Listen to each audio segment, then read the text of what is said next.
उनको पता होता है अगर वो किसी भी तरीके से आपके नाम का बैंक अकाउंट लॉगिन और उसका पासवर्ड कहीं से हासिल कर लेते हैं, तो क्या करते हैं, जब वो साइन इन करेंगे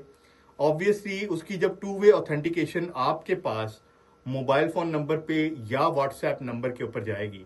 तो एक कोड आएगा और वो कोड डालने के बाद ही वो एप्लीकेशन आगे प्रोसीड करेगी या आपका अकाउंट सेशन जो है वो आगे कंटिन्यू कर सकेगा। सो कभी भी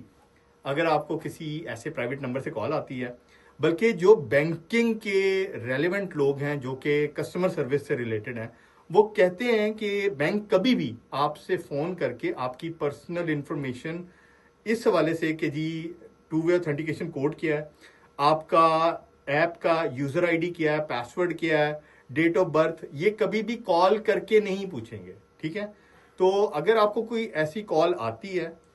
बहुत अलर्ट हो जाना आप।